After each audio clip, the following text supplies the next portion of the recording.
I've got a couple of songs planned for the end of the show. And this is an offering of the Gata Institute for Holistic Health Education. Our motto here is nature first, drugs last. That means nothing wrong with pharmaceutical drugs. They're just massively overused, especially in the US. And there is a natural solution, at least 95% of the time, based on my 36 years of practice in Chinese and functional medicine, working with many thousands of patients. I've been very increasingly convinced each year that if we give nature a chance, it will do the healing. Let life do the healing. So, welcome to show number 323 for this July 6th, 2026. Hope you all had a wonderful celebratory weekend. I know there were celebrations throughout the nation for our nation's anniversary. I had a wonderful time. Myself here in Colorado went to a good old-fashioned parade, July 4th parade here in Niwot, a little north of here. I'm broadcasting to you from Boulder, Colorado, and it was a wonderful day, and got to experience the Colorado Symphony performing in Denver the night before on the 3rd, a wonderful patriotic program. And then got to experience the Boulder Chamber Orchestra here in Boulder in Central Park in the band shell, and had some more patriotic music. And then we had a party here, a July 4th celebration with balloons and music, and we sang along here. We had about 40 people here in the house. We do house parties here every couple of months. This was a special one. So we had the decorations and the grill and the barbecue and the pool and all kinds of great things and singing together some of the songs we just started with today. And it was a wonderful time. So warm welcome to all. And we have a special show today, and largely because we have some amazing guests to be who are joining us today. And again, welcome to show number 323. We are deep into our 7th year of this weekly podcast, which began in the early days of the pandemic, and then it kind of evolved from there. And we have a very special show today. I'm very honored to be welcoming to the show some amazing guests, some new friends and old friends, and I'm going to introduce them to you in just a moment. And yeah, again, a warm welcome to all. So let's just see who's here. I know we have an amazing group, and I know they're very busy, so I want to see who is here today. Oh, great. Heidi's here. Welcome, Heidi. Matthew Dark is here. Great. Okay, good. So we're going to start with that. I did get a call from Greg Lopez just a bit ago. He's driving. Heidi knows what it's like to run for governor, and that's what he's doing. So I'm sure he's bolting around the state, meeting people, talking to folks here in Colorado. And anyway, he'll be here with us shortly. He was in the car, I'm sure, talking to some citizens on his way around the state. So we're just going to introduce folks who are here as they come in. I made it kind of open because these are some remarkable folks who are very have a lot going on in making positive changes in our wonderful world. So I'm going to start introducing one of our guests today, and let me just get our slides up. And here we go. Here it is. Okay. All right. So wanted to introduce first a remarkable lady. She is just a powerhouse and a real American patriot. This is Heidi Ganahl. She was the 2022 nominee for governor of Colorado. I voted for, and who knows, maybe if we had a clean election system here in Colorado, it would be Governor Ganahl. I don't know. But anyway, she is the founder of Camp Bow Wow, She Factor, and the Fight Back Foundation. She's a former regent of the University of Colorado. She was 2009 Denver Business Journal's Colorado Businesswoman of the Year, and she is the show host of Unleashed with Heidi Ganahl. And she is also an event organizer. I was just at her wonderful event in Castle Rock here in Colorado. What a great event. I was really glad I was there, and really delighted to have her on the show today. And welcome, Heidi. So glad you're with us. Well, hi, Michael. It's great to be here. It's been a busy week just I following up can with Grief imagine. Fest, and I'm starting to recover and feel like a Hmm. normal human again. Well, good. I hope you have some good downtime after all of that. You did a great job. It was a wonderful event. Thank you. Thank you. Yeah, so honored you're with us today. And just thank you on behalf of the freedom-loving folks here in Colorado for all the work you've been doing for many years. So many thanks for that. I All right. appreciate that. It's a labor of love. I've got kids and a grandkid on the way, and Oh, congratulations. thank you. I'm very committed to protecting the American dream since I was so lucky to live it, and I feel Yes, like I need to pay it forward. So that's you what I'm sure did. working on. And when will you be Grandma Heidi? Not till late January, early February, Oh, but great. very Okay. excited. Oh, that's wonderful. Hmm. Well, great news. Thank you for being here. And then also we have also logged in. We have my good friend Matthew Dark. We've been on each other's shows many times. So welcome back to Matthew Dark. He is the host of the Matthew Dark Show, also broadcast from here in Colorado. He is the manager of the Roots Medical Clinic, kind of like my own is a holistically oriented outpatient clinic. And in the dark days of the scamdemic, he was the founder of the Colorado Healthcare Providers for Freedom. So let's give a warm Mondays with Michael welcome to Matthew Dark. Matthew, thank you so much for being with us again, my friend. What a wonderful show you've put on. So great to be a part of it. I just want to echo when I think of the event that Heidi put on, it gives me an anxiety attack just to think of all the pieces that she did, but it was wonderful. I was Right. so grateful to be there, so grateful to be here, and just excited to celebrate, but then really focus on, okay, what do we have to do to make it another 250 years? Because that work Yeah, starts right now. And right. so this is the kind of format to do it in. That's great. Thank you, Matt. Appreciate that. And yeah, I'm sorry we didn't bump into each other. I don't know how we missed each other, but I'm Well, it glad was a you were packed, there sold out too. event. You really couldn't, I but I had a know. great hat on. I did get a lot of compliments on my Oh, cowboy hat. So, but it was a wonderful time. mm-hmm. Yeah, Thank you, guys. last minute I invited a friend of mine, and she couldn't get in. It was sold out. So, I'm sorry. no. Well done, Heidi. I mean, that's what we want. We want lots of people there, and it was a last minute thing, you know. But I was delighted, in a sense, you know, that it was sold out because there were so many people there, and it was just such a high positive energy event. Thank you again for doing that. All right, so we'll wait for our other guests, including Heidi's amazing daughter. Hopefully, will be with us today. Greg Lopez is on the way, and we're also waiting for Lee Merritt. When they arrive, we'll introduce them. Michael, I don't think Tori's going to make it because we Oh, okay. had a bunch of final reports due today. So I said I'd Okay. take one for the team and cover both of us, but Oh, I'm well, working thank her you. to the bone. Okay.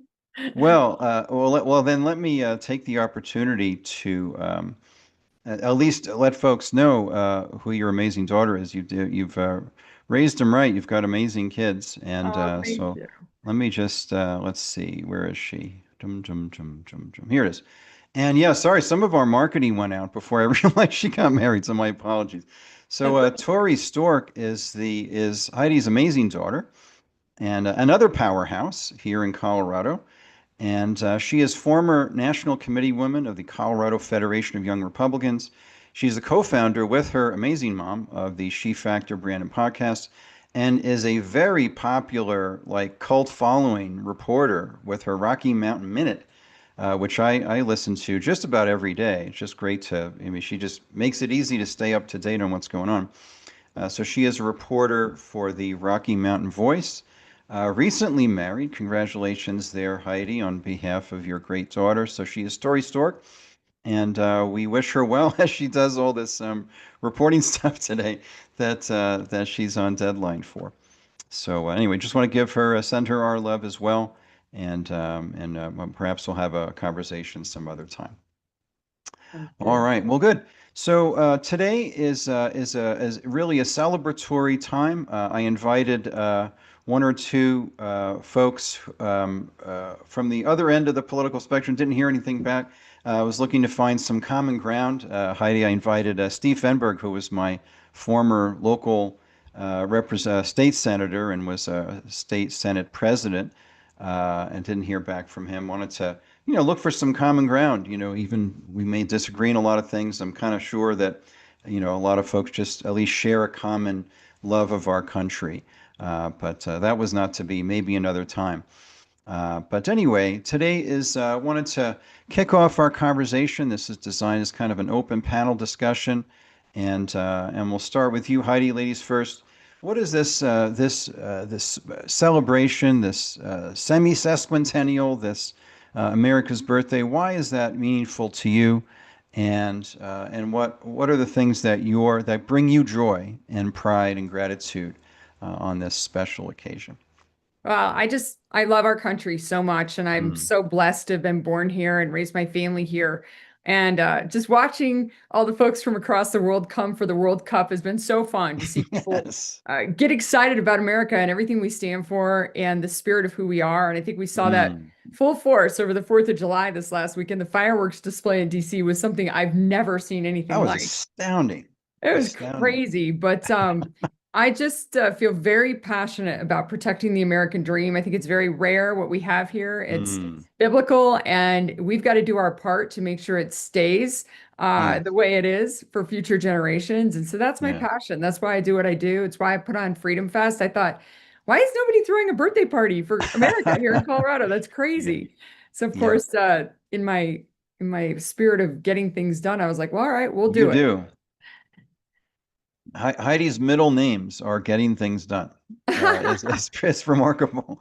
It's just incredible. So, Heidi, just for folks who are a little less familiar with your story, we have folks listening in from around the country, and you're kind of a celebrity here in Colorado. But for folks who are a little further afield, just tell us a little bit about your journey and how you came to be doing the work you're doing today, and why you're putting so much into helping awaken this healthy sense of patriotism and keeping, as you said, keeping the American project going. Well, I grew up in a family with a lot of love, but not a lot of money. And my parents were really focused on getting me a good education, myself and my brother. And so I got a scholarship and ended up getting a degree, worked throughout college, worked really hard, and went out and started off in the pharmaceutical industry. And then my passion was dogs, but it was also starting businesses, and I wanted to start my own business. And so a few years after I graduated, I was married pretty young. My first husband passed away in a small plane crash. Sorry. And thank you. I was 27. And before he passed, though, we had come up with this business idea for a place for dogs where they could have fun and stay overnight and stay for the day. Doggy daycare was just starting out on the scene. This was back in 94. And so I took that business plan, and with the help of my little brother, we got it started in 2000. And we built it to the country's largest pet care franchise. Wow. And then I sold it in 2014 to VCA, the big veterinary chain, and decided to give back and pay it forward. So, yep, there's the Camp Bow Wow website. It's awesome. Great job. One fun thing about Camp Bow Wow, my brother thought of it. We put webcams in the pet care facilities, like where they played, and we were the first one to do it nationally. And we were able to allow people to see what happened and that their dogs were having a great time. So I think it helped the business a lot. But we built Camp Bow Wow to a really big business and sold it. And then I decided to give back by running for regent at the University of Colorado. I cared deeply about the Buffs. That's my alma mater, CU. Yes. And I also cared about education reform and was loving politics, starting to dip my toe in it. So I ran in 2016 statewide and pulled off an upset, beat one of the crafters of the blueprint here in Colorado. If you're involved in Colorado, you know what that is. Yeah. And was a regent for 6 years, a statewide regent. And that was crazy. It was during COVID and cancel culture. And Charlie Kirk and I became very good friends and worked together on many fronts. I was on the advisory board there and just got a passion for free speech and intellectual diversity in higher education. But then I decided to run for governor in 2022. But Hmm. right before that, I ended up getting a brain tumor and Oh, had brain surgery. It wasn't cancer, but it knocked me out for about 6 months. I can imagine. Wow. Decided Gosh. to still run and announced about a year later for governor and ran and won the primary, ran against Jared Polis. Didn't pull off a win, but learned a lot and had a crazy adventure. And strong And support. I mean, you had a good oh, turnout. I mean, you had a lot of people pulling for you. thank you, Michael. It was Imagine we didn't have mail-in ballots. You know, it might be I know. Governor Heidi. Well, I became very passionate about election integrity, and now I just took over as president of Colorado Institute for Fair Elections. We call it Coffee. Wow. Thank you. Yeah, so I'm very focused on that and happy to talk about it and what's wrong in Yeah. Colorado. But that's my journey. And in the meantime, I got remarried and had I have 4 kids. I have Tori, who's Mm. older, she's 30, and then I have almost 17-year-old who's a junior, and then in high school, and twins that are 14 that are just starting high school. Wow. Wonderful. That's Yeah. great. My kids are 17 and 21. Nice. It's the same kind of, yeah, age. It is. It is. It's wonderful. Well, thank you for bringing up free speech. That's one of our subjects on the show here, are natural health and health freedom. And here's my Bobby Kennedy, and a great quote from Bobby. There has been no time in history when the people censoring free speech were the good guys. So, Yeah, no kidding. That's a great quote. right. And boy, Well, he's doing a great job. he is in a very hostile environment. Yeah. And we talk about him a lot here on the show. I think this is what he wants to do, and I think this is like what he's being allowed Yeah. to do.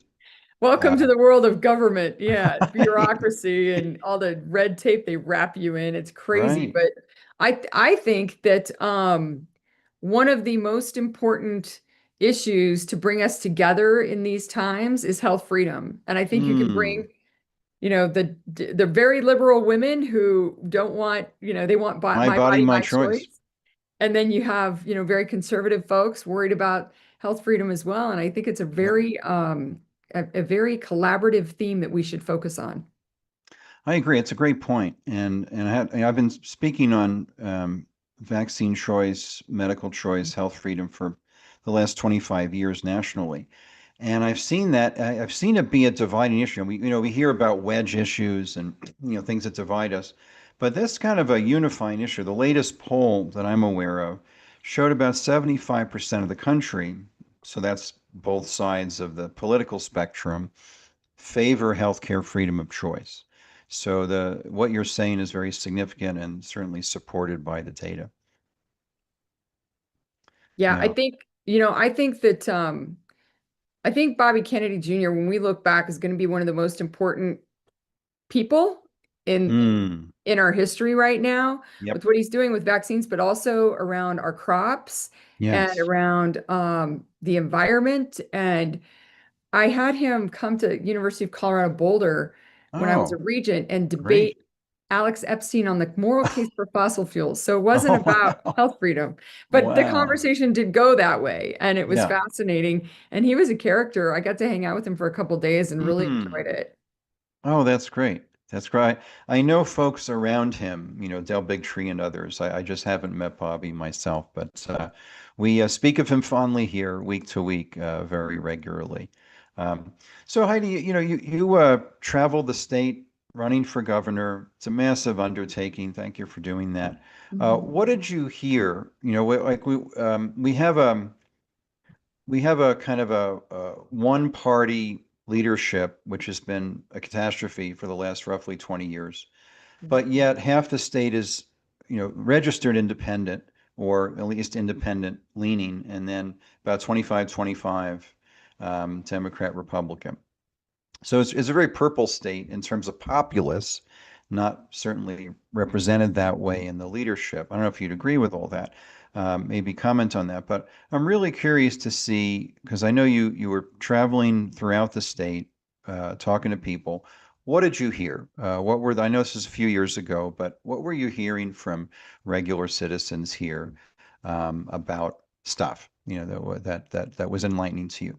Well, thanks, Michael. And I do still hear a lot because after my race, I launched Rocky Mountain Voice, which is a Right. conservative It's news amazing. organization. It's amazing.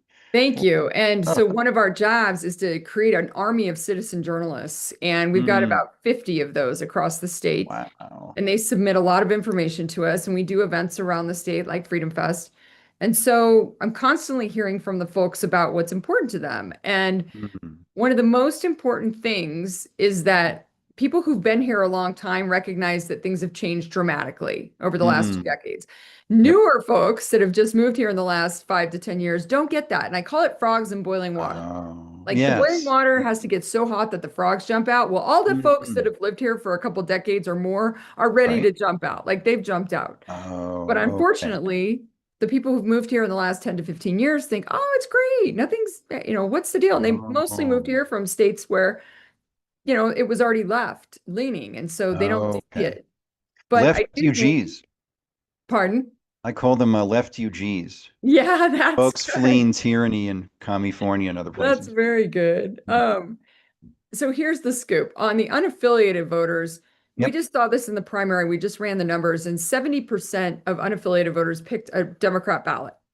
And so I don't believe, based on studying all the data, that the unaffiliated voters are like squishy and can go either way. I think you've got about 5% that will vote either way. Interesting. And so if you take the 4 million registered voters and you crop them into those 25, 25, 50, so you got 1 million Republicans, 1 million Democrats, 2 million unaffiliated. If you split it 70-30, we've got a 500,000 or 600,000 voter gap to win a statewide election in Colorado. Oh, okay. Okay. It's bad. So what I'm telling folks for the upcoming midterms is focus on your congressional district if you live in one of those 4 that we hold right now. Gabe Evans, Jeff Hurd, Jeff Crank, Lauren Boebert, because they are gunning for those. Like they are the reason that they want everything to be chaos for the Republicans is to get those 4 congressional seats. That's their next big goal on the Democrat side. So we've got to stay very focused. We've got to help those folks keep their seats. And that means getting really involved, activated. And I'm not going to say don't pay attention to the statewide seats. Of course we should. But your focus should be on your neighborhood and making sure your neighborhood's beefed up and all the people that will vote your way and get them to turn in their ballots, because turnout is not good at all. And then B, focus on those congressional seats and make sure that we keep those seats to save not only Colorado, but America too. Okay. I've got a couple more questions for you, but I want to jump over to Matt Dark for a moment. And Matt, again, thank you for being here today.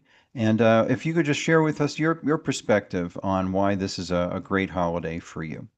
Well, we just went and saw Young Washington last night, so I'm all fired up like a page. I thought it was wonderful, and I thought it was inspiring. But I left with the thinking of awe of how the commitment to this idea that we can have a free country with all the goodness without a king, and then I thought, do we have the same kind of leaders, men, women in positions of authority that could go another 250 years? I look at the average American today and I look at the one there and I say, we're going to have to match that spirit of patriotism, loyalty. They had a dependence on God that we have gotten so far away from. They were submitted to God and then pressed all in on their country. And that's the only way forward. The 250 to get us to this point is we're going to need a course correction to sustain another 250. But it inspired you to know that that is on the table. It's we the people that can take back our government at any time. And it's not that we don't love our politicians, because we certainly do. But part of our job in that love is to make course corrections as we get offline. So if we're focusing too much on things that don't serve the American people, the founders gave us that mechanism to make that change every 2 years, every 4 years. And so just a gratitude for that ability. And then okay, well, who's going to go activate the people? Who's going to go speak to the people and say, hey, we can do better. This is America. This is the best place ever invented on God's green earth. Do you want to make it even better? Do you want to fight to sustain it? That spirit coming back into the heart of Americans, hope for a better, talking about the American dream up there. Right now, the American dream, we went to Castle Rock, Colorado, of course, right there downtown for the 4th. And it was just like good old hometown Americana. Everybody's in red, white, and blue. They had the band playing, ice cream cones for the kid. I said, this is America. This is why you would sneak over a border to try and come get a piece of this just goodness and just it's unlike anything in the world. And so you see that and you say, well, you're just going to let it rot away, or you're going to fight like a dog to keep it. And that was the spirit of so many people, of course, going into the 2024 election, where we said, this is a great country. We have to elect Donald Trump, or we're not going to have a country anymore. And we did that. And now we keep pressing on, knowing that we have to make homes affordable. We have to make education worth our time and expense. We have to have a community that protects children and looks out for children like nothing else, because I know that was in the founder's heart. I know that was in Jesus's heart. How are you leading these little children? And that just has to be a collective cultural thing. There are certain things we're going to disagree on. And I think it's wonderful, the idea of, okay, you like the, you're woke and you're a NRA person. Those are totally fine. We have some of that middle area, though, that we both should care a lot about. We both should care a lot about where tax dollars are being used. We should all care about the interest rates on our credit cards. That should annoy us whether we're on the left or the right. And what we're talking about here in Colorado, most of us are in the middle. We just don't know it yet. We're pretending to die on these extremes, when at the end of the day, the collective people that say, no, we demand better in this state, we demand better for our children, and we're going to assert our authority as the owners of this country. That's on the table for America right now. But, you look at that movie, Young Washington, and I'm just thinking about all the work and effort it had to go to make the uniforms, making the munitions. They're loading bullets one at a time. Everything was work. There was suffering involved. I mean, this was not easy to do what they did, and look what they created. We've got it so comfortable. We've got it so cushy right now in America that some of that, somebody else will do it. Well, what if it's you that has to do it? What if this is the moment right now that special gifting that God put just inside of you, this is the moment we have to have that gift for the world? And so that's the encouragement about this time is, boy, it's great, but I feel like we've left a lot of goodness on the table that we can go snatch and insert right into America. So it's a fantastic time to celebrate. And then where do we need to improve? A great country should always be looking to improve if you want to keep your empire. So it's just good to be with you, Michael. Thank you, Matt. I appreciate that. Just Matt, for folks who are less familiar with your story and sure. your American story, your personal story, how you just came to be doing the work you're doing now, which is taking a stand for freedom and faith. Yes. Just share with us a little bit about that. Well, as nasty and filthy as COVID was, it killed a lot of people. It caused economic harm that will never be recovered. It changed the world. There is no doubt about it. But what COVID did for so many is it turned a light bulb on. All of a sudden, things they couldn't see, they could see. All of a sudden, we saw what was going on in our classrooms, and it activated the mama bear. Mama bear's actually then picking up and running for office, getting involved in school boards and saying, you're not going to show my kids this filth. That was one element of the blessing. But really, this health freedom, my wife and I already owned a natural, functional healthcare practice that was doing a lot of these kind of things. But vaccines were such we can't talk about that. The state is listening if we tell you this might have a risk. That was the overwhelming theme with providers. You don't talk about vaccines. You understand? You do them and you send the patient off. It's a dirty, dark secret in the corner. COVID brought that conversation right on the table. And we started talking about not just the COVID-19 shot, which we can now show you through government data that hurt people. Okay. And that there's been no recompense. There's been no acknowledgement of that, but it put all then the vaccines on the table. So we didn't even have pediatrics until 2021. And parents started saying, I want choice when it comes to vaccines. They're doing these wellness visits. My kid's getting sick. They've got to have like 26 in the first year, 54 by 2 years. Our average child today, if they do the schedule, by 18 years old, they'll have 72 vaccines. If you're an adult over 40 years old, you have less vaccines than a 6-month-old. So we needed to stop, but it put it on a conversation to where we could speak transparently about vaccine harm. Choice, you talk about nature first, drugs last. That became what people craved. They say, well, hold on a second. If they're lying to me about this vaccine, is there other areas where maybe they've been less than honest on these different, behavioral medications? And it opened up the world to parents, not saying us, but the idea that we can now offer this, give parents choice because it's your child, not mine. You'd have to make that decision, what you feel in your heart, put it on the table. And we had never done radio. We'd never done talking until that time, but all of a sudden we needed to talk about it, and it turned on, and we started, Colorado Healthcare Providers for Freedom. We're involved in several lawsuits right now. The courts right now are making this COVID, for those that were fired for refusing a COVID shot, and maybe they lost $150,000, $200,000 years. These are doctors and higher end professionals that said you must take a vaccine or you're fired from our hospital. Those people are now suing all over the country, and the courts are being very, very troubling with 5 years. So our passion is we need to get recompense to those that were harmed economically and physically. We physically hurt people during COVID-19, and that must be made right. On a country that wants to proceed another 250 years, we've got to go back and look at some of the stains in America and make sure we're doing this better. I'm just sitting here thinking, okay, life expectancy. How are we going to get life expectancy to continue to do this? Well, it's not going to be by dangerous pesticides, dangerous over-vaccination. And then our food is so poisonous right now. So let us be an advocate for parents. Let us change generationally. If you look at the size of Americans today, they're so big. And it's because of the food that we're pumping down. The ingredients in America look very different than they do in the rest of the world. We need to be an advocate for those people. They don't know necessarily that what they're eating is causing this. And so we took that mission in our heart and we're bold with it. And we're just trying to turn on hearts one at a time. You want to get a vaccine? It's no problem at all. But I just think you should listen to this first, because it's your child's life that we're taking to our hands. So we started from there. We're not quitting. We're so hopeful that we're going to get, I just will say this on the health freedom movement. That's why MAHA has to remain tip of tongue. We've had two major blows to the MAHA movement just in the last week. Of course, about the glyphosate.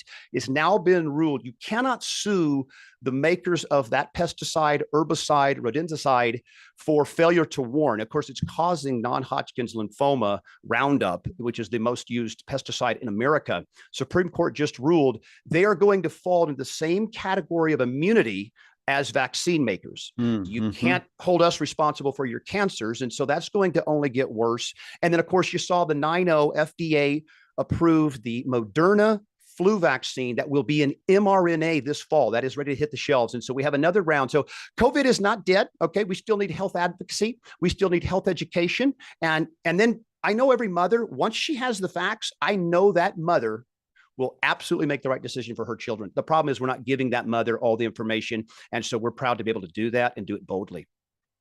Excellent. Thank you, Matt. Appreciate that. And yeah, thanks for, speaking out in those extra dark days when there was a lot of censorship. As some of you know, our school was censored and deplatformed in early 2023 because the company that was hosting our courses didn't like what we had to say about COVID and vaccines. And despite, having highly credentialed doctors and practitioners here in our faculty, 25 faculty here at the school, these folks in New York City decided, these young people decided they knew more than we did, or just didn't like what we had to say about these subjects. So I appreciate your taking a stand for health freedom and also for supporting practitioners who were refusing the genocide jab and other things. So thank you, Matt. So we are delighted. We have another one of our esteemed guests today, who I just met at Heidi's amazing event here in Colorado. Greg Lopez is going to read you a little bit about him, and so we can welcome him to the show. And let's see, there he is. Greg Lopez is a 2026 candidate for governor of Colorado. Heidi knows what that's like. And he is an U.S. Air Force veteran. He was an airman and weapons specialist. He's former congressman for the Colorado's 4th Congressional District. He is former mayor of Parker, Colorado. And he was the Colorado director of the U.S. Small Business Administration. So let's give a warm Mondays with Michael welcome to Greg Lopez. Greg, thank you so much for being with us today. Hey, Michael, it's a pleasure to be on your show, your podcast. No, thank you for having me. Yeah, thank you. So we're just, this is a celebratory show celebrating America and our 250th anniversary. Tell us a little bit about why this is a meaningful celebration for you and your experience and your story, and why you are feeling a sense of pride and appreciation at this time. It's a pleasure to do so. Heidi did such a fantastic job on the Freedom Festival. The speakers were amazing. I mean, I They got were. goosebumps just listening to the history of our nation, and some of the caliber of the speakers. And, I think people have forgotten really what America is all about, what it stands for. And, Mm, I'm very proud to be an American. I come like from humble beginnings, like a lot of people. I don't come from money. My mom and dad grew up working in the fields. My dad had a sixth grade education, never really truly learned how to read and write. My mom has a 10th grade education. And yet, this country has allowed me to not only get a good education and a good foundation in civics, and, I'm a veteran, I served in the military. And so, thank you for your you service. know, being able to live the American dream, right? And just work hard, stay out of trouble, surround yourself with good people. And this country is just amazing. Mm, And all the documentaries that are happening right now on Netflix about how America became a nation, mm, it really makes me proud to be here and say, I'm a proud American. mm, I carry the Constitution in my pocket everywhere I go because those are the founding documents. And people need to read those. People truly need to understand the Declaration of Independence. I think it's important for us to always be aware of the struggles that a lot of people did so that we could have freedom. mm. And so one of the things that, and I'm glad that Matthew was talking a little bit about COVID-19 and what was happening. You know, um, there's a new documentary out there that I had the pleasure to go to the premiere. Mm. Uh, I think it's called The Duty to Disobey. Right. It's about the military and what Yep. happened within the military and how the military personnel were forced to take this vaccine. Yep. Even though the higher ups knew that it wasn't authorized, that it wasn't approved, that it was all experimental. And Mm. as you know, a lot of military people, decided not to take the jab, Hmm. because they stood true to being able to understand that, what, this is something that I have a right to disobey orders that are not rightful. And so, Mm. yeah, if you haven't seen the movie, you need to go see it. It Hmm. really is an eye opener. But you can see that even within our military ranks, a lot of people just stood in line, and got the shot. Now they're struggling with healthcare issues. They're Yep. struggling with others. But those that stood tall and said, no, we're not going to do it. They suffered financially, economically, just like you were mentioning, and also medically. And we Yep. need to stand up for those individuals. But, as I celebrated the 4th of July with everybody, the 250th year, I don't think people truly understand that we're the only nation that still is operating under the first original constitution. Think Mm. about that. Mm. Most nations have gone through 3 or 5 different constitutions, and yet we are the only one that's had the ability to maintain one constitution. And that Mm. really reflects to the knowledge and the wisdom of our founding fathers. Indeed. Well said, Greg. Thank you, and thank you for your service. And I appreciate you, getting out there to talk to people in Colorado, running for governor. It's a big job, and I just appreciate, you are just like Heidi has said, living the American dream. Not starting from humble beginnings and Yep. then through hard work, perseverance. And I appreciate what you're saying, surrounding yourself with good people, making something and making a contribution, and then giving back. I appreciate that. So we're going to do something a little different today. A little special thing for our tribute today. Greg had mentioned the Declaration of Independence. We're going to read excerpts from that today, since that's kind of what we're celebrating the anniversary of. And I've given each of our esteemed guests a little piece. Again, it's not the whole thing. A lot of it is like, England did this, England did that. It's a bunch of great. We don't have to rehearse all that. We're kind of but to focus on some of the key portions. So I've given, yeah, each of you in the chat. Let me know if you didn't get it. A little piece to read, and we're going to start with Heidi. Heidi, if you're okay, being a little spontaneous here, and starting us off with reading the Declaration of Independence. You have the first paragraph, actually. Well, thank you, but I am not good at these chats. So tell me where to go to find. Oh yeah, no problem. So Here at we the go. bottom of the Zoom screen, it should say chat, and then you should see your name Got it. at the top, and see if you see. Otherwise, I'll just put it on the screen. No problem. Whatever you Yeah, like. go ahead and put it on the screen. I'm You not gotcha. seeing my name. No, no problem. No problem. Yeah, just look. Yeah, that's fine. If you don't see it in the chat, totally fine. I've got it right here for you. No problem. All good. This is doing a little different, doing something a little different here today. So I think let's. it's my rebellious nature. I'm like, I'm not going to get to know Zoom so well. Oh, good. Okay, so Heidi, why don't you kick us off with the first paragraph there? This is the Declaration of Independence ratified. Actually, it was July 2nd, and then fully ratified on the 4th. And this is quite a, this was the folks who signed this were signing their death warrant. Yeah. Because if they were found, they would be, immediately executed for treason. This is a very treasonous article, and is a very dangerous document to put your name to. And it's one of the most advanced, evolved documents in human history. So we're really, and that's what we're celebrating with this 250th anniversary of the ratification of this document. So Heidi, why don't you kick us off with that first paragraph, please? All right. The unanimous declaration of the 13 United States of America. When in the course of human events, it becomes necessary for one people to dissolve the political bands which have connected them with another, and to assume among the powers of the earth the separate and equal station to which the laws of nature and nature's God entitle them. A decent respect to the opinions of mankind requires that they should declare the causes which impel them to the separation. Thank you. Nicely done. Okay, and then part 2, this is the second paragraph. We're going to head over to Matthew. Matthew, I don't know if that came through in your chat. If you're able to see that. This is the second paragraph of our Declaration of Independence. Throw it back up there, will you? Part of it. What's that? Throw that back up there, will you?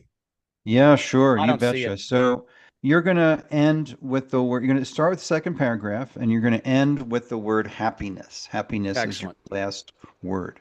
And let me put that up for you. Perfect. I'm sorry I didn't memorize this ahead of time. Shame on you. Oh, no. It's in the chat. I sent it to you, but no, I'll put it on the screen. No problem. Thank you, sir. Just, get that up there for you. And Greg, you're going to close us off with the final paragraph after Matt. But first, let me get this going here. So you're starting with, we hold these truths, and ending with the word happiness. Excellent. Here it comes. And let's see where to go. You said happy. Okay, perfect. We hold these truths to be self-evident, that all men are created equal, that they are endowed by their creator with certain unalienable rights, that among these are life, liberty, and the pursuit of happiness. That to secure these rights, governments are instituted among men, deriving their powers from the consent of the governed.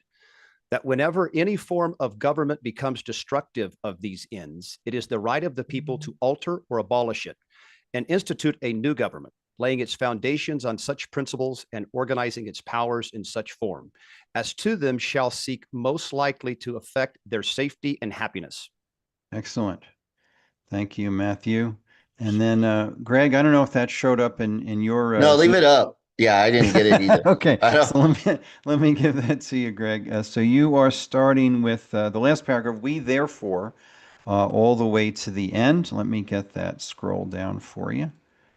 And I put the link to the whole declaration in the chat.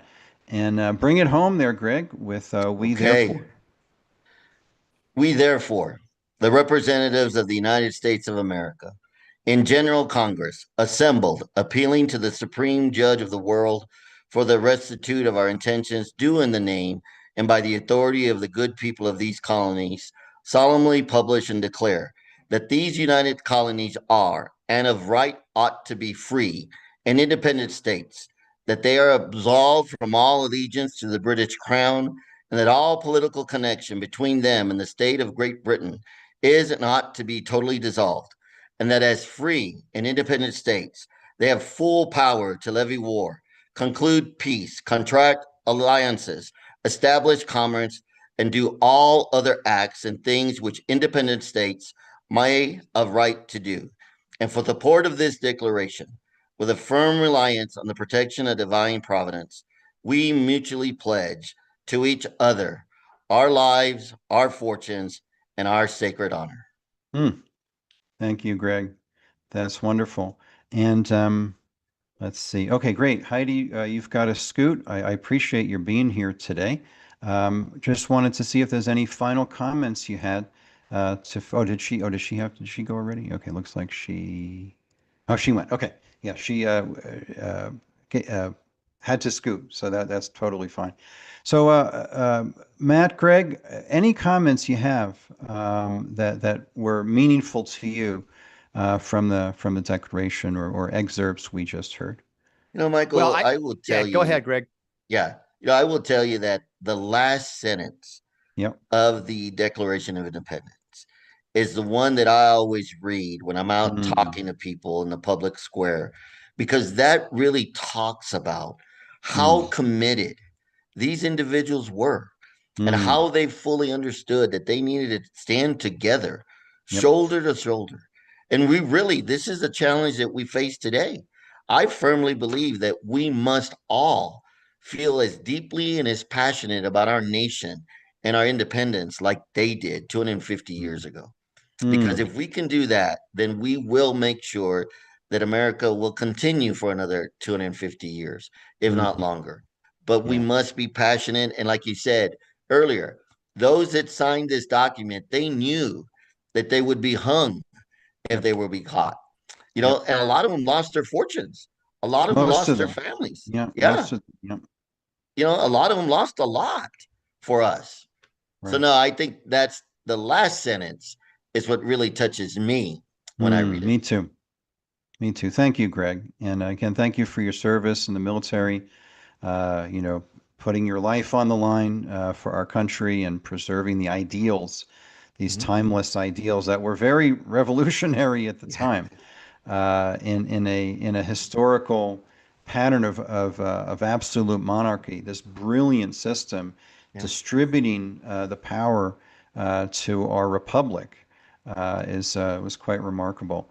Matthew Dark, over to you. Comments on the declaration that we Yeah, celebrate. well said. Yeah, well said there, Greg. I hear God in this thing all over this Mm, document, and this yep. obedience and submission and acknowledgement of He's the boss. Everything we have comes from Him, and we're to be good stewards of that here on earth. And if you can tell, it comes with the selflessness, a sacrifice to another. It's really hard to want to sacrifice your life for another, sacrifice for the greater good, if you're not Mm, getting that from the Creator, from God Himself. I mean, there has to be a commitment to that. And so these men were committed to that. That's why this document, and Greg said it too, it was a one take, and we're still living off of that. Why? It was mm, inspired by the Holy Spirit, it was inspired by God. This is the way I want you to treat my people. And they formed something that could accomplish that. The further you get away from that critical element, the more you get, looking more like Babylon than what we looked like at the founding. So I think that has to be the theme in America, is go right back to how we got here. This was a gift from the Lord Jesus Christ. And if you don't follow Him, it's going to go askew. Basically, every empire in the history of empires has failed. This would be, one that is still running. Look at Great Britain. Look what happened to Rome. Look at all these places. They got away from the original purpose. They got away from the original language, and men took over. And you can see how bad of a job men that are not submitted to the Lord Jesus Christ do in governing other people. Is the politician, is the candidate submitted to the Lord and knows that He controls everything we do here? Then he can make policy, because he's getting his wisdom from there, not a textbook, not Harvard, not these places. I love the fact that God is all over that document. that's great. Thank you, Matthew. Man. Wonderful. Yeah, amen. Thank you. Appreciate that. And we have our another esteemed guest joining us now. We are so delighted to welcome back to the show. She was on about a year ago, and we are super stoked to have her back today for this special patriotic celebration of our American semi-sesquicentennial. And I'm just going to tell you a little bit about her. I know many of you know her from her amazing work during and after the scamdemic, and have been following her amazing work. So Dr. Lee Merritt, known as the Medical Rebel for good reason, and she is a retired orthopedic and spinal surgeon. She had a successful 40-year career as a surgeon. Incredible. She is a former U.S. Navy surgeon served in the military as a Navy surgeon for a decade. She is the past president of the Association of American Physicians and Surgeons. She's a fellow of the American Academy of Anti-Aging Medicine, and it doesn't say it there, but she is a force of nature. She is absolutely amazing powerhouse of a medical rebel, and we shared the stage here in Colorado at a natural health. Been in touch since. I've had an opportunity to be on her show, and she was with us here on this show about a year ago. And so please, let's give a warm welcome back to Dr. Lee Merritt. Lee, thanks so much for returning back to the show for this special event. Oh, thanks so much for having me. It's quite the anniversary here. It sure is. So Lee, you've had an incredible military career, medical career, now truth-telling medical rebel career. Just tell us a little bit about what this semi-sesquicentennial 250th anniversary of our nation's founding means to you, and a little bit of your story and how you came to be doing the work you're doing today. Well, I think I inherited some of my rebel tendencies. Actually, my great grandfather, John Deakins, fought in the Revolutionary War. In fact, wow. I'm the first generation of my family. Now, he wasn't one that lost any fortune, and he survived the war, but he didn't have any fortune to lose. I come from a long line of what we call dirt poor farmers, Okay. but he was a farmer, as was everybody in my family up until me. I was the first person in my family since the Revolutionary War not to grow up on a farm. Wow. And I think, people always say, why do you Iowans always announce how many generations you are on the land? And I said, because the land is key here. Yes. The goal seems to be, and I've been doing a lot of studying of history, and especially ancient history of how we got here. And this whole corporatization of the world that came out of the ancient Phrygian Empire, actually, which nobody ever hears about. But it's not just the Babylonians. The law code may have come from them, but it was birthed. The Babylonian system was birthed into the world by the Phrygians. And everything we see today is a consequence, in my opinion, of that. It's a pagan, and medicine, unfortunately, we have been under the thrall of this, what I call a pagan death cult. I was shocked to discover that we don't come as physicians, we don't come from a long line of healing. We come from a tradition of poisoning. And so when people say, well, do you think you can reform medicine? I think we can. I think Americans are Americans, and we will find solutions somehow. But it's not going to be by reforming what we have right now. I think it's beyond reform.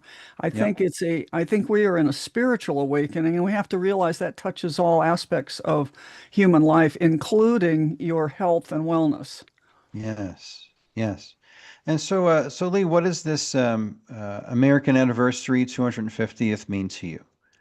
Well, I mean, like I say, I can trace a lot of people back, and I think that for me, I think we're about to turn a corner. In fact, just yesterday, I got notice that one of my military, I didn't know him, obviously he's a young guy, and so he wasn't in the military when I was in the military, but Mark Bashaw was, I'm running down here, Mark Bashaw, he was a lieutenant he was an environmental services officer. This guy is a medical entomologist and a specialist in how to keep people safe in the military. Right. And he was literally court-martialed for not wearing a mask, for not taking the injection, and for not not going along with the program. And so what happened though is Trump just pardoned him. Okay, and he got a fabulous pardon. Now he has been put back as a captain. He's back in the military. And his comment to me was that God called him back to the belly, meaning the belly of the beast, I think. But the point is, things are turning around, and I don't think the struggle is done. I think it's a constant struggle to maintain liberty, but I see some really hopeful things happening, and I'm happy for him and for the military that, everybody wanted to blame everybody, including the military. But when I was in the military, And when I left, I thought, I'm never going to be around a group of people that really are committed to something higher than themselves as a group like this. That's really true. The guys that serve in the military, guys being a male and female Sure. denominator, I think they're some of the most honorable people, and they have, stood strong for this country and not always used correctly by our government. So I see us turning around things. I think what I see, and I think that it's not an accident necessarily, it's happening right now, but for whatever reason, it's kind of coincidental maybe that it's the 250th, but I think that what we're seeing happen in the world is to take back our world, not just America, but take back our world from this corporatization. And I'm really, and everywhere I go, I hear people say, even in Iran and different places, that people are turning to Christianity, that they're turning to Christ, they're changing their worldview as a result of all these things that have been happening. Partly, it's on every front. I think things are getting better, and I don't think I'm not. I just hate all the doom and gloom around it. So I'm glad we're Yes. celebrating. For me, this is just a nice time to celebrate the good things about America, of which there are many. And Yes. Yes. Oh, that's beautiful. Well, thank you for bringing that in. There's a lot of, I would agree with you. There's a lot of doom and gloom and, oh boy, and here come the communists and all of this. And I just appreciate, because I'm with you 100%. As we say here on the show a lot, God wins. Yeah. And that life prevails is another way to say that. And so I think that's a very, I'm glad to hear you're hopeful from your, massive background in medicine and the military, that you too are hopeful. And I just want to bring Greg in here. You were 10 years in the Navy. Greg was in the Air Force as an airman and weapons specialist. Anything you wanted to add, Greg, about just to continue the conversation about our great military and what's happening there, and it sounds, and if I recall correctly, the administration reinstated the folks who were kicked out because of not getting the genocide jab, or there's some restitution or reinstatement, I think, of at least several who were persecuted for taking a stand and just honoring their own bodily sovereignty. But anyway, any other comments that you wanted to add as a military veteran yourself there, Greg? Yeah, you know what? She's absolutely correct. And to add to your comment just now, the president did authorize, to allow them to come back in, but shocker, right? The bureaucracy Yeah. is so Oh. slow that it's not Oh. really doing what it should be doing. Oh, There are some that have been brought back into the military service, but we right. still have thousands that are waiting, Oh, and so okay. we need to get them back to where they need to be. But, at the end of the day, you know what? Um, a lot of people, when they hear the flyovers, right, over the 4th of July weekend and Yeah. the celebrations, I tell people that's the sound of freedom.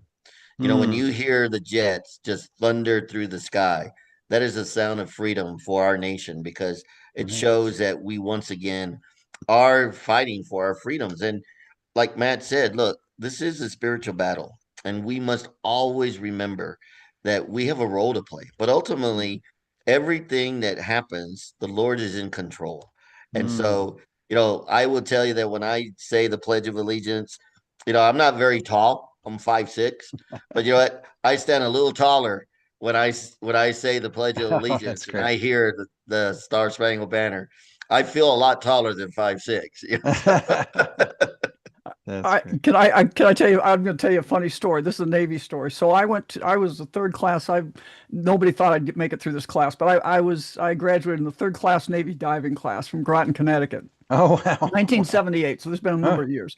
But anyway, I'll never forget. So they'd take you out and we'd have to run PT, really, and they'd just kill us. And then after PT, you went into the tank and you practice, 70 pounds of gear to jump in the training pool to have these big divers try to assassinate you. So it was not easy. But anyway, so we're all just exhausted and we're standing out there after PT, and at noon, they play the Star Spangled Banner. And so Oh, we were out there, but we had just literally just finished it. Everybody's exhausted. I'm the only female that ever went through this, or that at that time had ever gone through this. wow. And we started with 65 people. We ended up with 19. So it was a great Oh, training for orthopedic residency. I'm just going to tell you that. wow. But anyway, what happened was some guy was, I don't remember who, but one of the people was, he just was so tired, but he just spit on the ground. And during the national anthem, I'm sure Greg can appreciate what's going to happen here. But anyway, so one of the diving instructors, after it was all done, said, "All righty, someone spit during my favorite song. Drop down and give us 20 Oh, push-ups or whatever it was." Yeah, I'll just never wow. forget. Every time I hear the national anthem, I can't forget that story. Wow. That's Yeah, amazing. yeah, Yeah, I just appreciate both of you and everyone who served in the military. When I grew up in New York City, and set up a clinic for called Acupuncture for Veterans, where we did free treatment nice. for active and any U.S. military. So it's just amazing just to hear their stories. Some were in active combat and were coming in for the PTSD as well as the pain and I just, I've always had huge appreciation for our military, but that experience of treating these guys who were coming home in various states of mental and physical dysfunction was really an honor. Having never Yeah. served myself, like, well, what can I do to support these amazing folks who took an oath to defend our country from enemies, foreign and domestic, and uphold the Constitution? Yeah, and Uh, who knew they were going to be domestic mostly? I mean, I hate to say that's the really, Brad Miller, who was a right. lieutenant colonel in the Army, West Point graduate, Mm, was ripped out of the Army after 19 and a half years, missed his mm. retirement and everything because he was a battalion commander, would not force his men to have the vaccine. Oh, wow. And again, and then the Navy SEALs stood up and said, "Why are we not given an opportunity for religious exemption? We didn't, we're fighting for other people's God-given rights, but we haven't given away our right to personal Wow. sovereignty." And they Wow. won. So again, things are turning around, and I hope Brad gets some kind of restitution of all the people. Wow. It was horrible, but so there are many still out there, and I think everybody should wake up and realize that we all have to stand up individually, or nothing's going to happen. Yeah. What Can't did just let them do it. was it Lincoln said we hang together or we hang separately? Something I like think that was from the Revolutionary War, actually. No, oh, actually, Revolutionary War. that was from the yeah, that was I from think that was something else, Benjamin I think. Franklin. Oh, Yeah, I think it Franklin, was. yes. Yeah, I think it Yeah, was when they Ben were Franklin. signing the Declaration, I think he said, we either hang separately or we hang together. So let's all Right. sign it. A republic if you can keep it. Right. Yeah. So anyway, here's a little bit about Brad Miller's story. And for folks who are interested, I have the link there in the chat. Nice, Um, nice. So Matthew, I know you. Any comments you have on this thread of conversation of patriotism, what the military has been through, and the sense of hope. I think we've heard many times in the show this hour that this is a spiritual battle, and that there is a spiritual awakening that is happening that gives us reason for hope. And in my observation, and Lee is the historian here, but there's been no permanent tyranny. There's always been the awakening of the human spirit, the awakening of the spirit within humanity that has overcome the appearances of darkness and tyranny and the impairment of human freedom. So, any comments you have about that, Matt? Yeah, and thank you both for your service. Well said from that perspective. What Yeah. Dr. Merritt said about this domestic terrorism, I mean, the enemy is already behind the gates. I mean, they have entered high level decision making areas, and these are Americans. These are that we would think are amongst us. That is a concern. And what we just read earlier, it actually the declaration, it prescribes that when this government stops following these rules, you're to take it back. You're to start over. You're to remove them. And the spirit of the American that we was 250 years ago. I'm worried is not the same spirit that's inside of the American heart today. The American heart needs a transplant. It needs a supernatural resuscitation. Because if you're to ask, hang together, are we all in on this thing together? This is the most divided nation in the history of founding. Right now, we're in the monks of it. And who's going to win? Because unfortunately, in this country, it's Democrat or Republican. They say it's choice. Those are your only two choices, really. But if neither are pressing forward the basic fundamental needs of the American people, neither are an appropriate choice. And that's where we have to follow the orders of the founders and start over. Do I feel like we're even remotely close as a country to take that level of action? Absolutely not. We have so much division and allegiance being joined separately. The people don't seem to understand. We're bickering about men's and women's sports. That's the enemy, is the one pressing this down upon us. See, we're confusing the enemy right now. And it's not to say all politicians are Satan. And, some are, certainly. Some are trying their best. Some are just secular men that have no understanding of the supernatural that's going on right now in front of their face, and that they've been consumed by demonic thought. Satan is alive and well in America. That is, you can give him a good checkout on the exam. He's doing just fine. Okay. He is breaking down families. He is shortening lives. He is causing division. And we have to, as Christians, because in Matthew 28:19, it tells us, now go to the nations and tell them all about me. Baptize them in the name of the Father, the Son, and the Holy Spirit. That's an order from Christ. I think we forgot that kind of evangelism takes place in your neighborhood, in your family, at your workplace. Unfortunately, this is going to be a slow, one by one case. Are we changing the hearts? Can they tell you're a Christian when you're in their presence and they say something different about that guy or gal? They're free. They're speaking truth. And we're just seeking truth wherever it may take us. I mean, we just did some reporting last week on this Moderna flu vaccine, mRNA, for the fall. And you would be shocked at the level of outrage on both sides, because the anti-vax, those that are opposed, are saying, get out of here. We're no, blah, blah. And the others are here saying, and they're applauding it. Those that thought the COVID shot was a good idea, they're now applauding this Moderna shot. 9-0. Now, this is Trump's FDA, MAHA, 9-0 on a flu vaccine and the mRNA, and we're just going to push that baby out. So these are concerns. And so it's with love that we have to reach our neighbor and say, I don't know how to tell you this, but they've been lying to us. Could you hear me out? It takes a level of, I care enough about my neighbor to let them know and speak my truth, and just let them know that we can do better as a country. We're actually prescribed in the Declaration to do so. We have a great life here. You want to keep it? Well, it's not for free every day that you wake up, and it's just a guarantee. This is coming up to a point of, we're going to have to make a decision here, America. Do you want to go backwards or forwards? And I'm suggesting that it can be done, but we have to get rid of this thinking that it's the people versus the people. It's the people versus the institutions that have become so corrupted and harmful.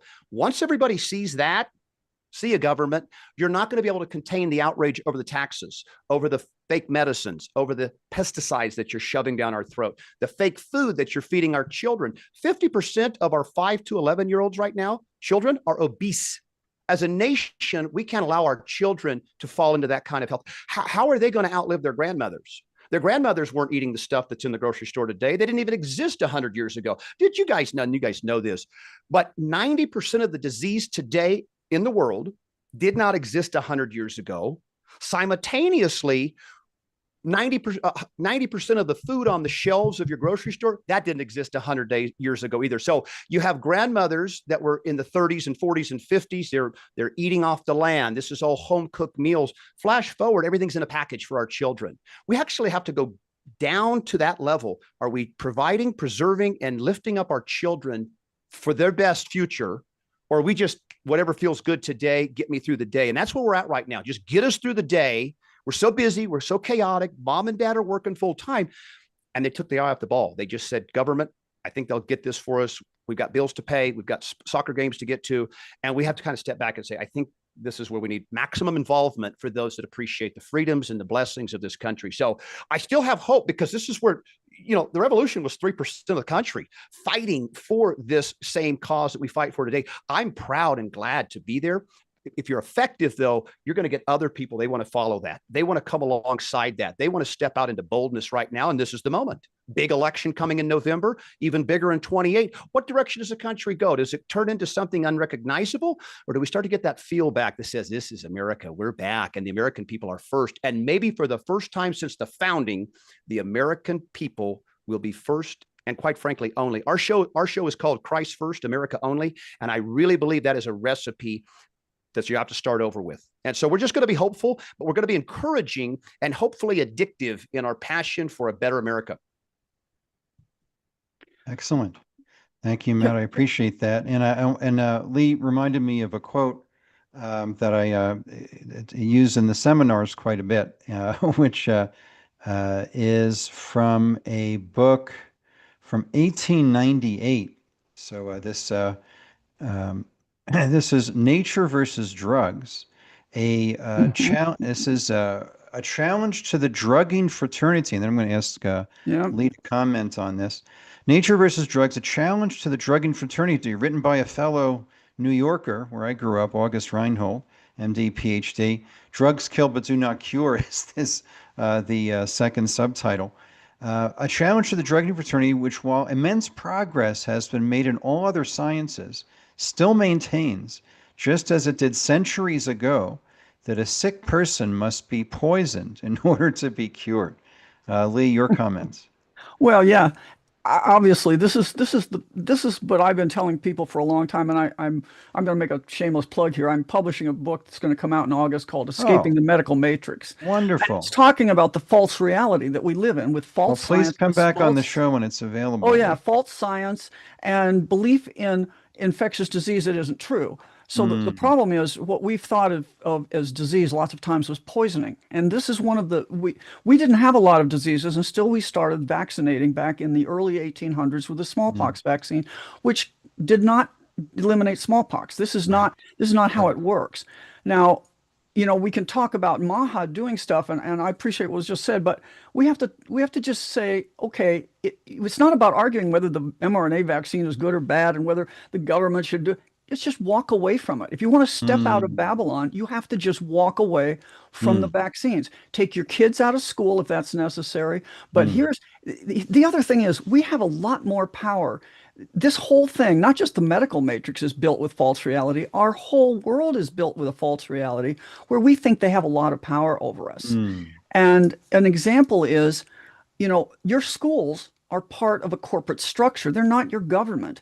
My little town, 1,400 people in Iowa, it has a Dun & Bradstreet number. It's a corporation. My county's a corporation. My state's a corporation. The United States government's a corporation. They live, if we agree to their assertion that they have power over us, then they have power over us. The answer is we just have to walk away. And there's ways to do that. I think that, you know, for example, in small towns, if anybody's listening, in small towns, if you don't vaccinate your kids, and your school wants to throw them out, good luck, because they're going to lose dollars every day that desk is empty in that school. So if you don't think you can homeschool and you don't think you can afford to take your kid out to a private school that doesn't require vaccination, I'm going to tell you, I know lots of parents that just keep their kids in school unvaccinated, and they accept it quietly because they don't want to lose the revenues. So a lot of this, again, it's smoke and mirrors. There's a great movie. I was invited to the opening of, it's called Birthright, and I recommend everybody watch it because this is about how they stole America. And we don't have to wait for the government to sort things out. We just have to step away from it ourselves. In my county and in 41 states this is going on is repopulating the republic. You declare at a county level. You start, you know, if they want government of the people, this is how you do it. This is how the country was founded. And in my state, by the way it worked is they set up jural committees, committees of safety, whatever they wanted to call it. And each county created the government. And they watched over the government. And then when it came time, they got together and they elected state representatives and they created a state. Well, the problem is at the point where they created a state, what happened is the feds were already taken over and they came in and they took the state in under their corporate rules. Hmm.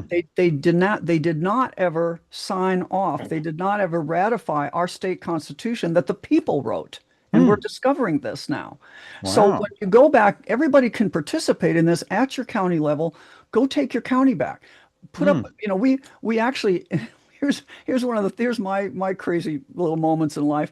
I went to when we set up our county, a couple of us went to present this fact. We didn't need to do this, but we presented the fact to the county government, which is not the Right. government. It's a fake government that's a corporation. And we went to the county and we announced Oh. at the Board of Supervisors meeting, by the way, we have just reestablished the the Republic government.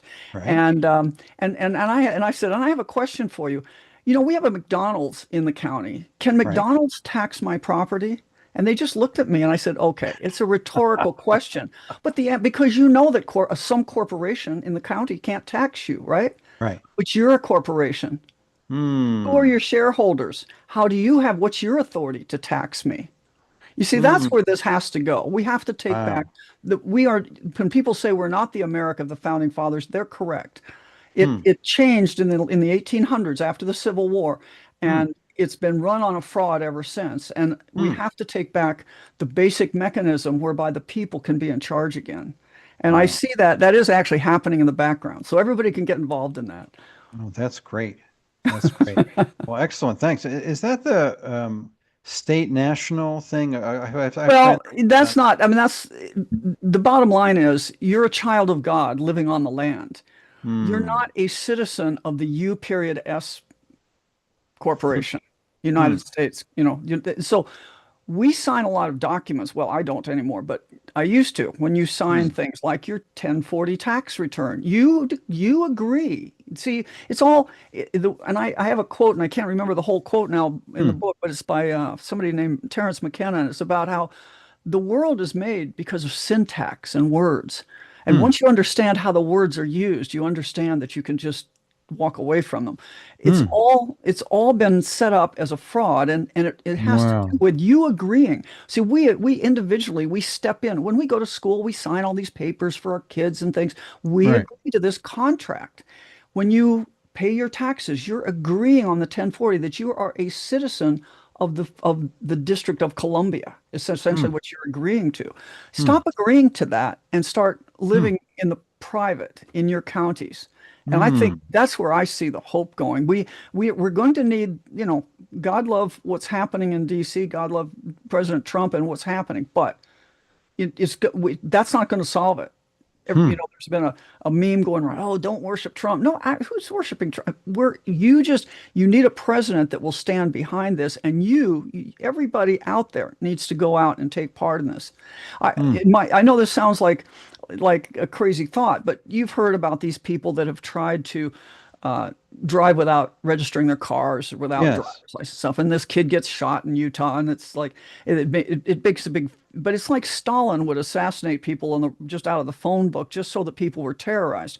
The reality is, lots of people are doing these things. They're renouncing their corporate citizenship. They write a letter. They write a letter of repudiation of their assumed corporate citizenship. Now you're not a member of the corporation, but if you act like one, then they treat you as one. So you can officially renounce it. I did that. I wrote a letter and officially renounced it.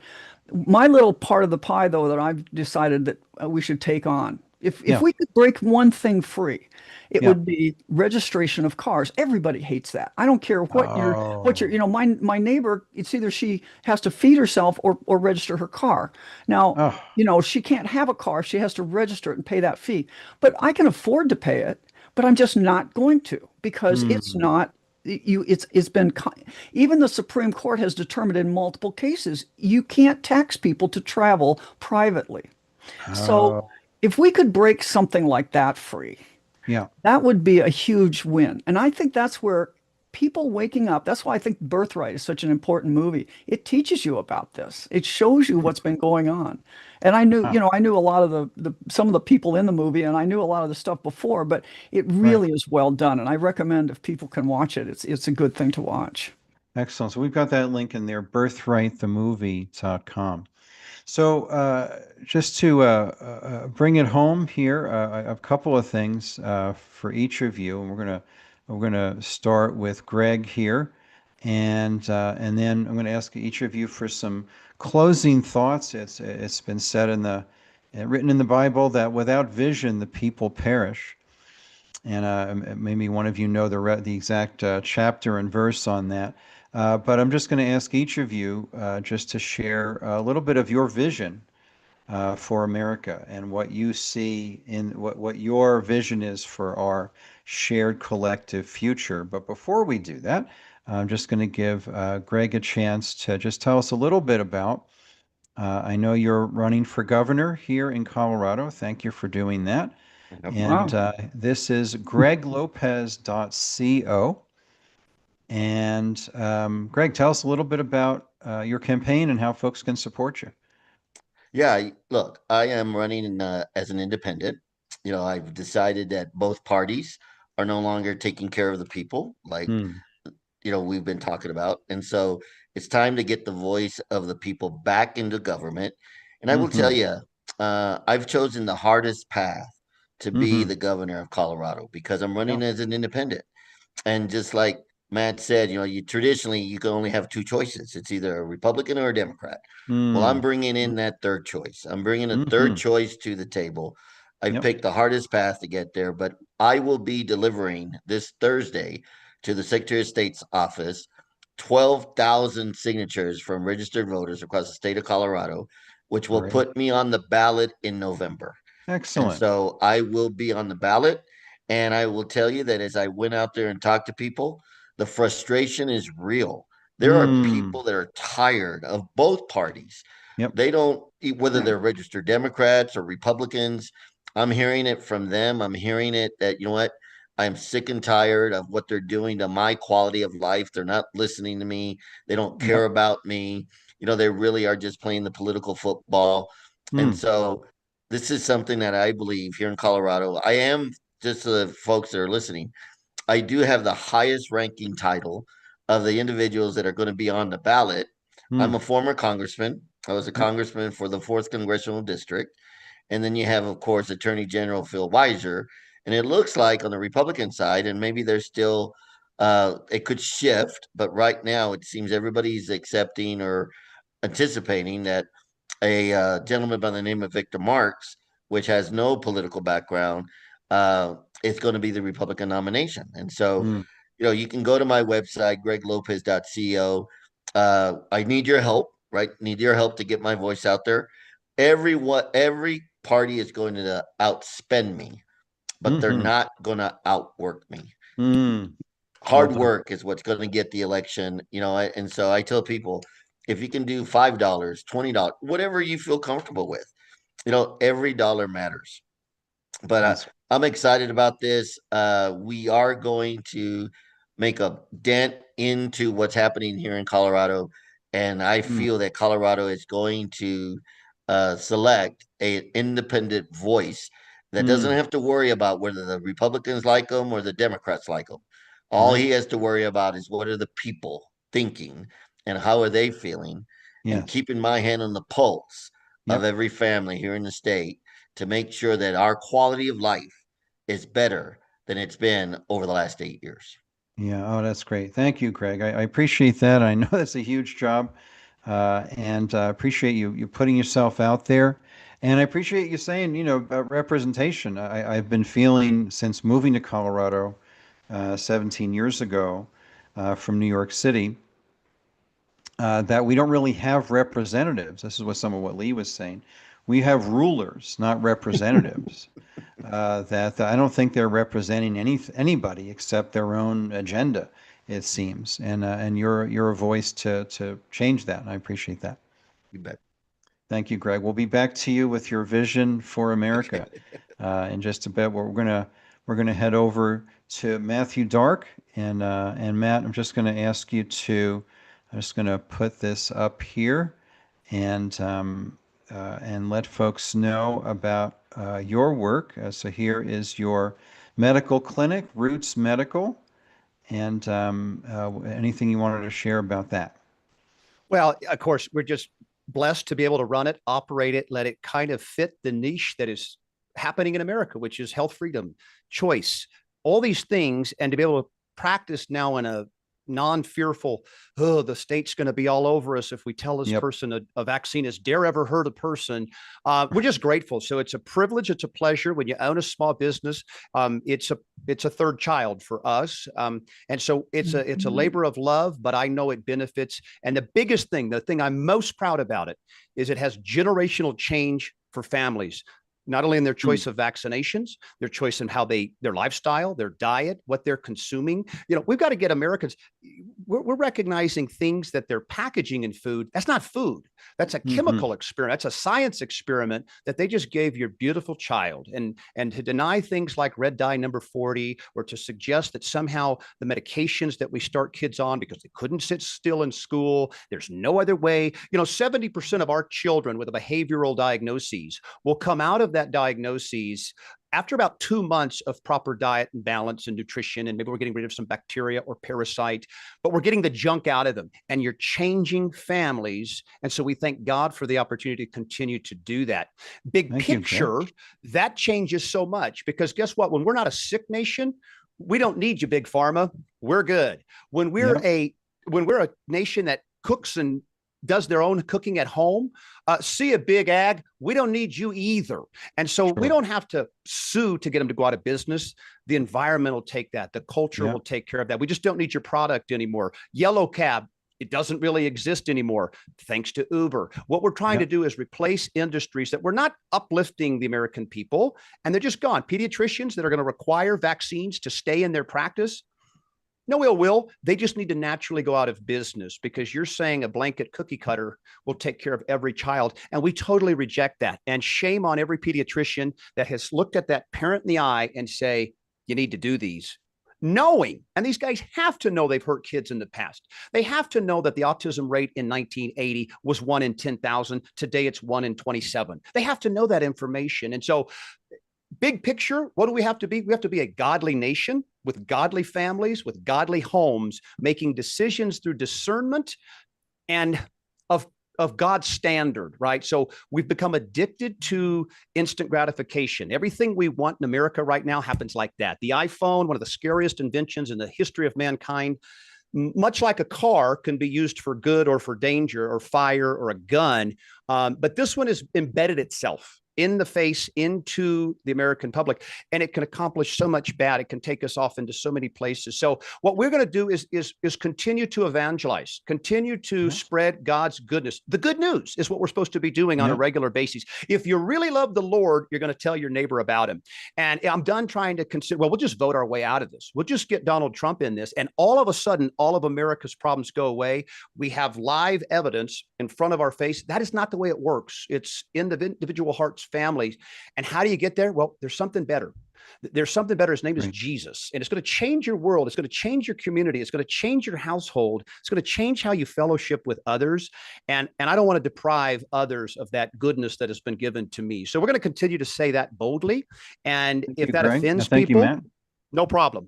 And tell us about, this is the Matthew Dark Show. You're on Rumble and YouTube. Is this the best place for show? Well, as you see, it's Christ First, America Only. And I know that's the recipe for a great America. So right now we've got our eyes and ears and hands everywhere but America. And we're saying for the first time since the founding, America's like a life support patient right now. We need all attention, all hands on deck. I don't think a lot of Americans appreciate how close we are to this cliff in which there's no return from. So we want to obey God and then focus that all onto the American people's needs, and not our billionaires. No. We're talking about the guy who plumbs raising kids, a guy who's an electrician, guy who's just got a marketing degree, and he's finding it really, really hard to survive, especially in Colorado, where the average home is $436,000. That's a rich man's home, and that's for a nothing home. So we want to get back to only thing we care about is it uplifting the common man in America and making his family better, more whole, getting closer to the American dream, where not every mom has to work full time. Not every kid is in daycare full time, where everything is a microwave meal. We're saying we can do better than that. Less is more. Less is more in this case. So we're passionate about activating hearts. What's the one change in my heart I can make today, or in my lifestyle, or in my habit, that's going to improve my life, improve my family, and also stop feeding the swamp? I feel like Christian Americans right now, if they were really committed to Christ's message, the Gospels, Netflix, let's say, for example, that puts pedophilia on or stuff that would subject children. I mean, children shouldn't be seeing that kind of stuff. Do you think if 30 million Christians got together and said, we're canceling our Netflix subscription on August 1st, do you think that has profound impact on the country? I know it does, because guess what? We're coming after you next, Apple. And eventually it'll lead all the way to taxes. So we say, we can't pay this excessive rate anymore, and there's nothing you're going to do about it. We, the people, are saying, no, we've had enough. We want to move people towards those kind of choices that stop feeding the beast and live more in God's goodness. And that's all about your family, and it's all about your sort of personal peace and security comes from a great relationship with our Lord. And just want people to know about that and exercise it. Thank you, Matt. I appreciate that. Excellent. And then Dr. Lee Merritt, you have a great resource for people. I want to make sure people know about it. I'm going to put this up on the screen for folks. And this is the Medical Rebel. And tell us about that. I'm going to put this on the screen for everybody to Oh, see. yeah. Well, that's And, my, hopefully it'll be my website, themedicalrebel.com. Oh, okay. And- Okay. Let me go over there. And I love what Matt said about, the problem is there's God's world is real. It has real things in it. It's simple. And we live in this artificial overlay, the satanic overlay, call it what you will. Mm. And it's all very complexified. And Yes. so how can every nation be in debt? Who are they in debt to? They're in debt to this system that's sucking off the productive energy of our people all over the world. But Yes. Americans feel it because we're used to liberty. We grew up with liberty. Even in my lifetime, we had more liberty. And what happened is that's being sucked away from us because we've believed in their artificiality. And we're doing, whether it's in medicine or in government, we've just accepted it. And I think that's why I think the answer is we just need to walk away from it, and we need to meet like-minded people to walk away from it. One of the things I'm doing in August is I'm running a meeting in Omaha, Nebraska, and it'll be the Escaping the Medical Matrix conference. And that's the idea, is to not just talk about what happened in the past, because you can Right. arrest Fauci 10 times a day. It's not going to make you healthier. We have to come up with the future. So how do we go out of this matrix? How do we get away from, if you're diagnosed with cancer or hypertension or, Right. problems, how do you, number one, avoid it? And how to, number two, do you take care of it without going through this nightmarish system we have now? Yes. And we Yes. do have some answers, but people are not hearing them. Yep. And they are a lot simple. There's not that many things that really make you ill. And once you understand that, we can move out of this. And I think that applies to pretty much all walks of life. We just need to walk away and find a world outside the artificial one. That's great. So Medical Rebel isn't coming up, but is this one okay? That's it. That's themedicalrebel.com. Oh, it is. Okay, great. Yeah. And you can So, sign up for the meetings down there, and it's going to be a lot of fun, and we're going to have time to interact with each other and the speakers. So Brian Ars will be there, Christiane Northrup talking about, Oh, great. in fact, she's going to be talking about, God's medicine, how to the spiritual aspect of medicine. And, yeah, so it'll be great. That's great. And what else? You talked about exiting the system, not participating, checking out. Are there resources, articles? Yeah, anything well, I've got about a bunch on here, but I have a Rumble channel it's also The Medical Rebel, just with spaces between them. Mhm. It's on Rumble. And, one of the things that they've controlled us with, besides financial controls, one of the things that they've controlled us with Right. is fear of disease. And Mm. if you notice, Michael Yeadon, former Pfizer chief science officer in Europe and vice president, just came out and said there is no evidence of airborne transmission of disease. Now that's a big bombshell, but it's one that I knew for a while. I mean, I couldn't say that because I didn't have his gravitas, but it's true. And when I tested the PCR tests using the BLAST program at the NIH and discovered they were testing to our own genome. They weren't testing to a virus. It's all smoke and mirrors. And once you really get that in your heart, not just thinking about it, you really got that in your heart that we have not been from very long ago, at least in the 1700s, they've been jigging the science of medicine. So it all sounds very consistent, but it's just wrong. Dr. Brownstein, one of my favorites, he showed that it's not high salt intake that gives you hypertension. It's low Right. salt intake. Yes. If you, it's just everything's 180 degrees out. So That's we right. have a lot of hope here, and you have to take command of your own existence and walk out of it and learn how to walk out of it, learn what you should be doing. Because trust me, the Institute of Medicine has been telling you the opposite for my entire career. They've been Wow. telling you things that we knew were false for 60 years. We always gave them a pass, but it's just not anymore. Now we know. Thank you, Lee. And anything else you wanted folks to know about your website, themedicalrebel.com? Also, Well, I have a Monday night podcast every great. Monday night, and we have actually Brian Artis is going to be on tonight. You can join the podcast, and we do have live Q&A and things like that. It's a lot of fun. Yeah, I did. We did that last year. Yep, it was and you were a blast. guest, and that was a great show. Yeah, thank you. So lots of resources from Dr. Lee Yeah. Merritt here at drleemerritt.com or themedicalrebel.com. Thank you, Lee. Mm-hmm. All right, so we're going to bring it home, as they say, and I'm just going to ask we're just going to go in the same order of your vision for America, just your sense of the future, of what is our destiny, of what you feel is to unfold in the days and times ahead. So we're going to start with candidate for Colorado governor and military veteran, Greg Lopez. Greg, your vision for America, sir. I have a positive vision, but let me tell you this. We're going through a storm right now. We're going through a dark time. And if people don't wake up and do their little piece, which is basically just having their voices heard and joining others, right? There is a power in numbers. And so we're going to go through a storm, but I'm hopeful.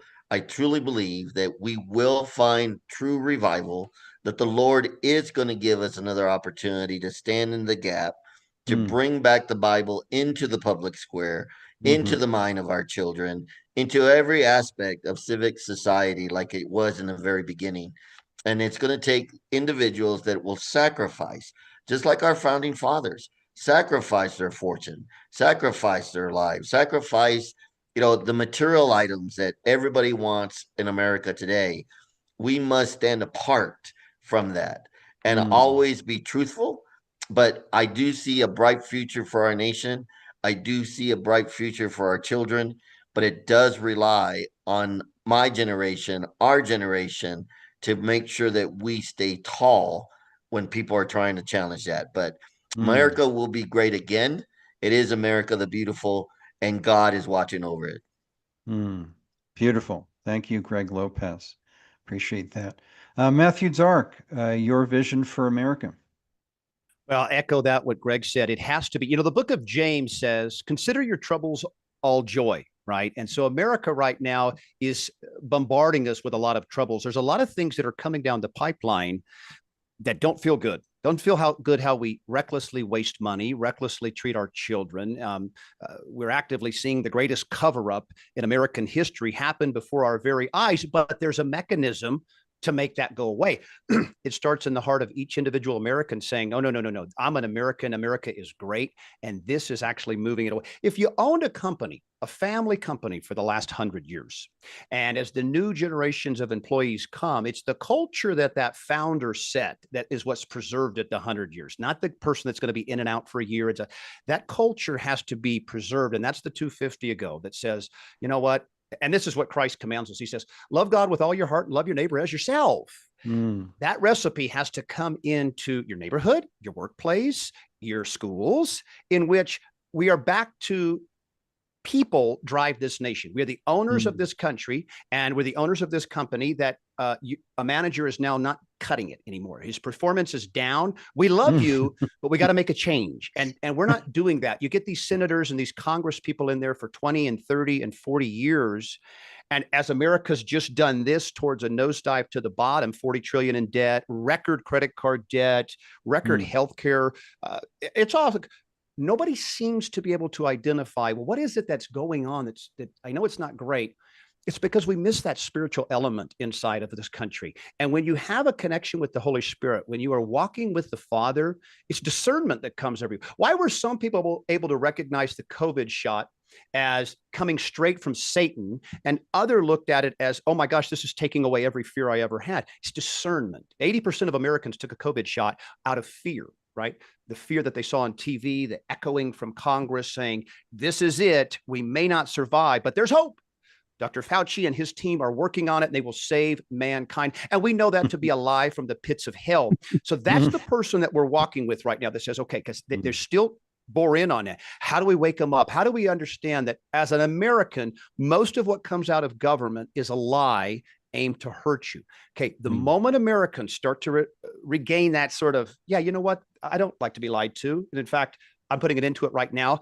That's when it's over. So the question is, what leadership, what group, what formations, what kind of fellowship are you creating to where that number just swells? And it sounds so terrible, but when the country realizes that your government spends more time lying to you than they do serving your best interests, that is when we get movement. Right now, we have too many people that are still government sycophants. They still look at government as higher than God. And, you know, maybe, yes, I like God, I believe in God, but the government is here to save my life. Not God can't do that. Once we switch that, we don't worship Donald Trump. We worship his creator, Jesus Christ. And then we pray for President Trump to hit his knees and accept the Lord Jesus Christ. You want to talk about a wave of evangelism going across the world? You want to change the nations? We pray for that all the time on our show. President Trump, hit your knees, obey Lord Jesus Christ, and I know great decisions. That's our demand for every single politician that lives in Washington, D.C., that holds that office. Are you a God-fearing man or are you a secular man? I don't have time for the secular man anymore. It's not working for them.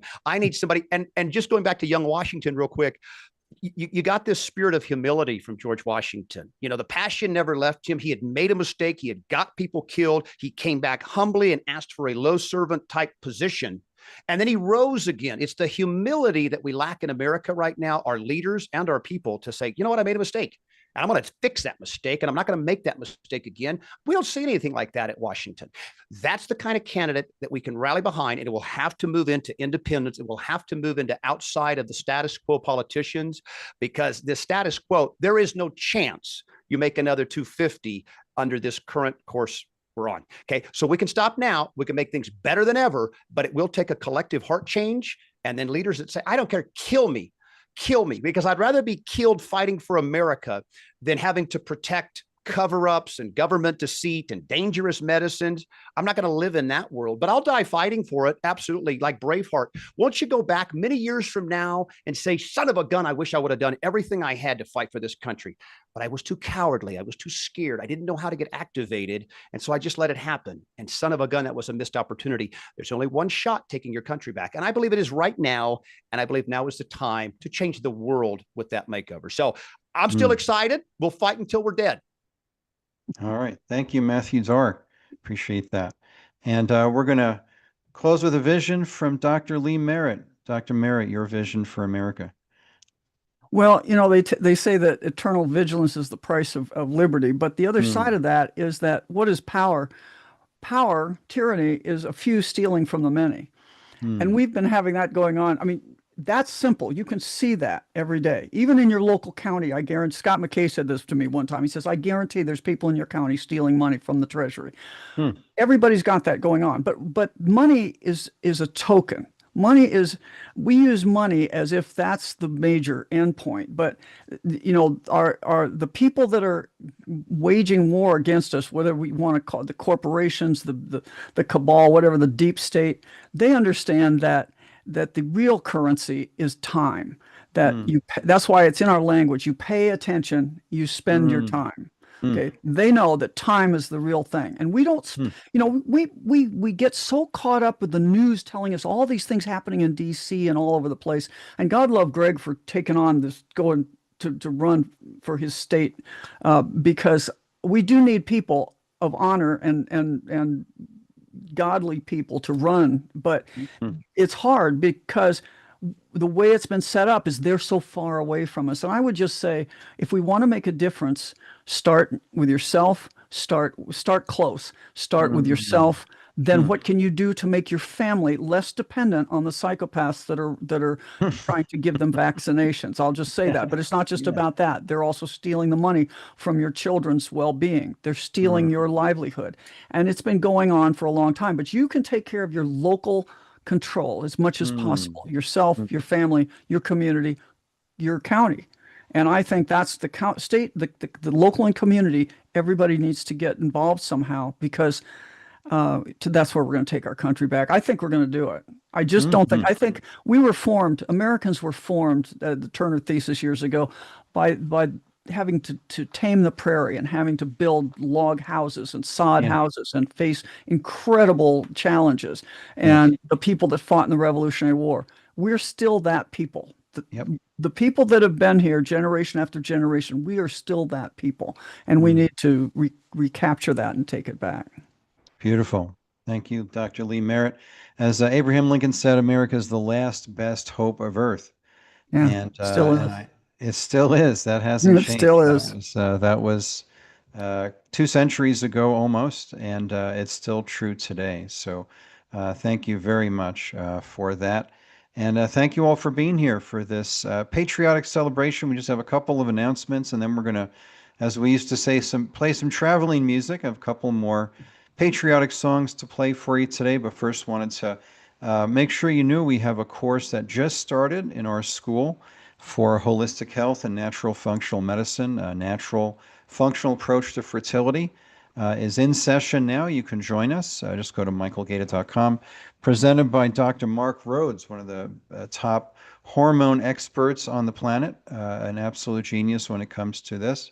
And I'm teaching as well. And we also have, we are also in session with Decoding the Heart, Clinical Nutrition for Cardiovascular Vitality with myself and one of my students and our graduates of our functional medicine program, Greg Mitchell. So please join us for that. And coming up next month, our 11th annual Love, Serve, and Succeed Colorado Retreat and Intensive for practitioners on a beautiful organic farm and grass-fed regenerative ranch.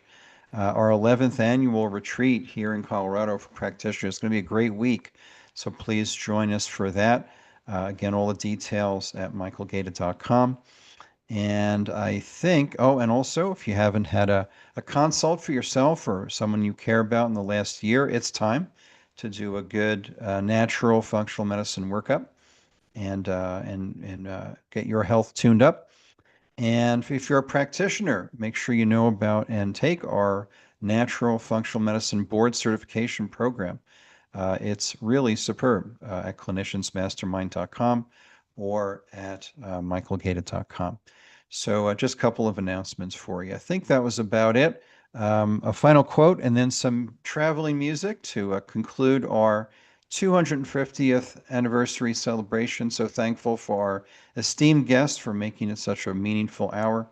Remember the largeness of who you are, your the greatness of your purpose in living, and the enormity of your power to create. So thanks for being here, everybody. We have an amazing slate of guests coming up.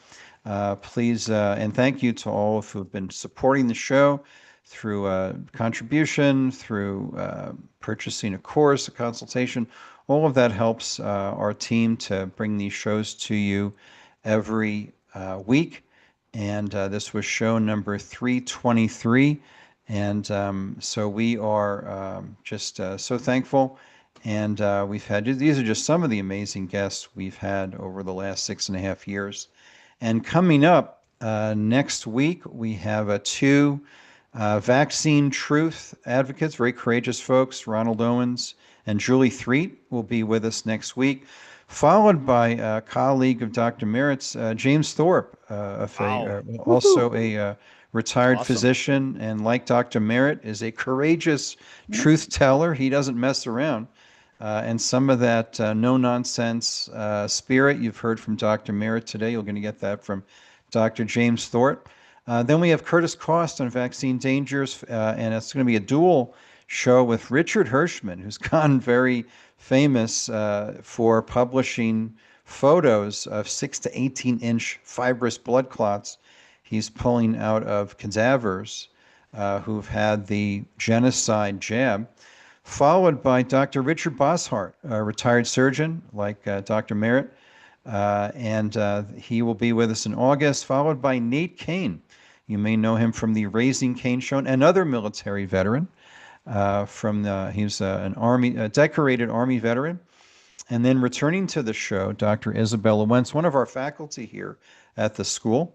And then we just are going to be scheduling, haven't settled on dates yet, Dr. Arthur Brower on vaccines, Alex Mayer in California with the Free Now Foundation, Judith Vary Baker, Lee Harvey Oswald's girlfriend, and a brilliant lady who worked for the CIA and has now, been blowing the whistle on all the nefarious stuff she's going to be telling us about. You can see her book, Lee and Me, was her famous book on her relationship with Oswald. And then Ian Trottier will be rescheduling him.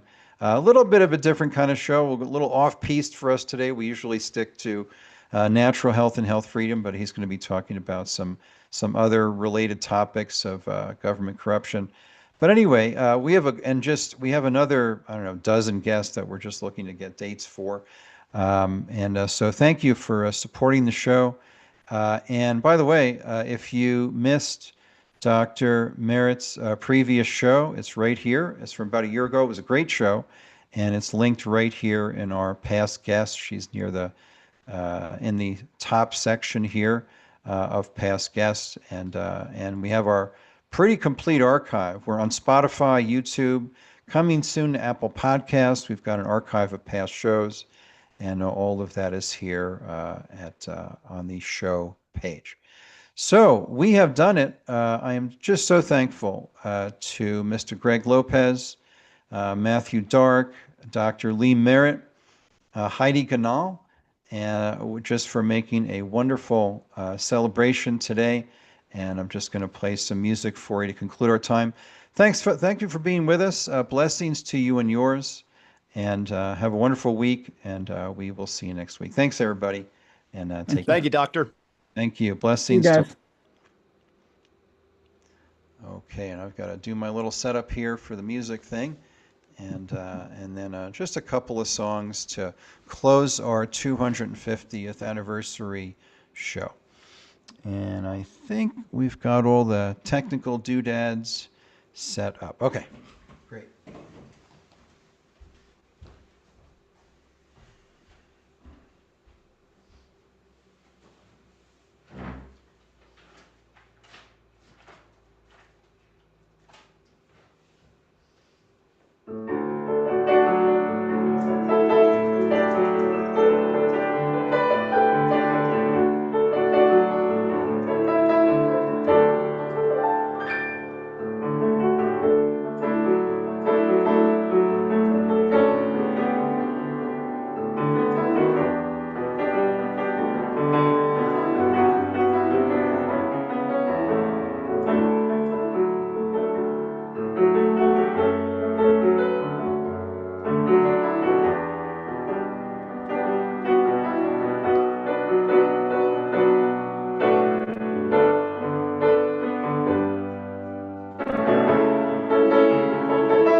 Thanks, everybody.